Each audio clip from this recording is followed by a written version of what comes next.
Элден деле кичинеме туура эмес болуп калды. Алар партияларга ишенбей, партиянын акчасына ишенип атышат да. Алган болсо сөзсүз барып алып ушул партияга добуш берет. Бизде закондо жазылып турат. Закон атайнам голосование.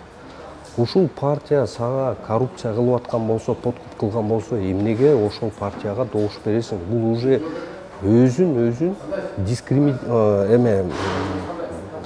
показал как коррупционер, да? Анан ошого акчасын алып алып, ошого добуш берип атышат да.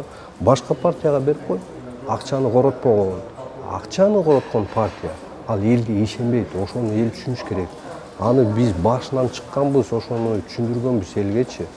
Митингде кылып атканбыз, отмена болду, бирок өзгөрүлгөн жок да. Баягы эле ошол эле система. Бизде законду алмаштырыш керек болуп атат. Кеп ошондо болуп атат. Бул подкуп баля болбоду, эл деле акчаны алып алып кризис болуп атат. Кээ бирлердин акчасы жок болуп алып, айла жок алар сүйүнөт. Анан кээ бирлер бар, агитатор барчы. Аларга баары бир кайсы партия акча төлөсө эле, келесе болсо деле партияга тартып берет элдичи. Практика боюнча мен сизге айтып берейин.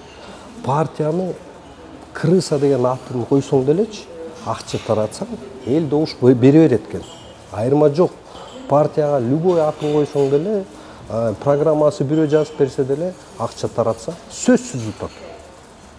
Акча тараткан бул уже коррупционный партия. Ал сөзсүз элге ишенбейт. Анан мен сизге мындай айтайын. Кандидаттын жүрөгүнө караш керек. Жүрөгүнө караганда кандидаттын сүйлөгөнү кандай? Ой, биз эл үчүн тым эле чын жүрөктөн сүйлөйт. Бирок жүрөгүнө карасаң, мен ушул жерге барам. Мен ошо тендерге катышып, мен ошо строительный компания ачып, мен ушул жерде должносттарды сатып акча кылам деген. Чын ниети кандай? Анан сүйлөгөн сөзү айырмасы көп. Анан ушун үчүн идейный деген программа менен баргандар болуш керек. Анан бул жерде азыр система биздики олигархический бул мындай да, эки кандидат келсе, биз партияга кошулат элек, бизде сонун идеябыз бар, муну өзгөртөбүз, тигиндей кылабыз дегенде аны албайт партия. Эмне үчүн? Анткени партияда расходдор бар, баннеры и так далее.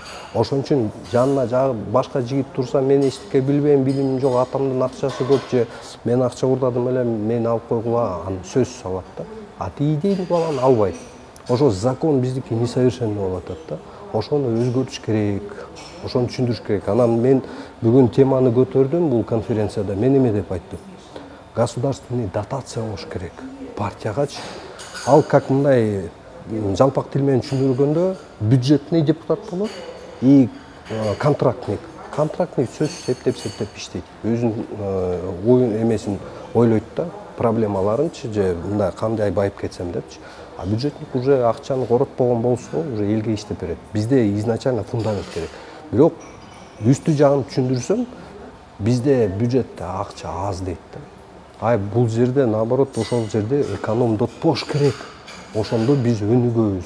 Жанагы отмена боюнча отмена болгон болсо, ЦИК ушундай эмени чыгарса, ошондо 3-чү шайлоо тазараак өтөт да. Анткени бул олигархтарды кичине чарчатыш керек да. Булар чарчаган болсо, көбү качпай калышы мүмкүн. Алардыкы деле баары бир расход болду да. Бирок билбейм, акчасы канча көп экенин айта албайм. Кээрлер кайра 3-чү жолу бараткан болсо, значит эми акчасы түгөнбөптүр да. Анан 3-чү шайлоо булар деле түшүнүп кирет да. Отмена улам кылып аткан болсо, кой таза баралы деген оюм бар. Эми ЦИК аны кылган болсо, туура болот да.